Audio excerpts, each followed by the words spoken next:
All right, Tammy. So now we're going to learn how to wash our hands effectively, just to get rid of microorganisms and things like that completely. So first, we're going to remove our bracelets. They harbor microorganisms, any kind of jewelry or anything like that. Okay. So remove those and make sure your sleeves are rolled up so they're not in the way. And then we're going to turn on the tap to moderate flow on warm. That's perfect. And when you're standing here, try and make sure that your uniform isn't touching the sink, as it can also get microorganisms on it. Okay. Now, you want moderate flow because it avoids splashing, and the splashing will put microorganisms on the sink and the counter. Okay, that makes sense. Okay, so we're going to start from about 4 inches above the wrist, rotating our arms to get everything wet. Down from, so your wrist here is the least contaminated part of your arms, and your hand is the most contaminated. Mm-hmm. So you want to make sure the water is flowing downwards and away.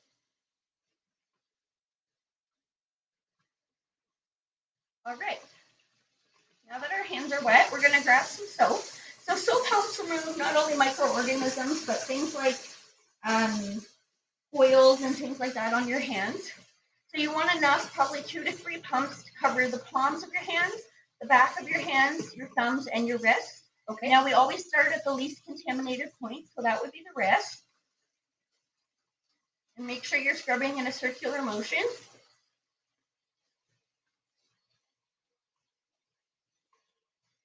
And then we'll go down to our thumbs, once again in a circular motion. We'll get our palms, also in a circular motion. And one of the most important parts here is interlacing your fingers to get all that interdigital microorganisms out from between your fingers. Okay. All right, so when we're done that, this should take about 15 to 30 seconds to wash your hands. Okay. Now, when we rinse, we're going to go on downward again from the least contaminated point to the most contaminated point. Making sure not to touch the sink, because if we touch the sink, we'll get microorganisms on our hands again and have to rewash. Okay. There's one. There's the other one. And now, the most important part, we're going to leave the water running after we've got all the soap off of our arms. Why do we leave the water running? We leave the water running because we don't want to touch the tap. Okay. You don't want to touch the tap because there might be microorganisms on it, and we don't want to reinfect our hands. Okay. So we're going to grab a clean piece of paper towel. And we'll start from the wrist because they're the least contaminated. All the way down to our fingertips and our thumbs, back of the hands.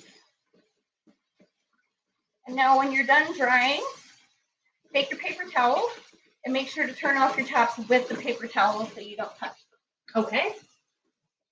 All right, and then we're going to dispose of this in the proper waste receptacle. So we'll put that over here. And make sure you don't touch the waste receptacle with your hands. Okay.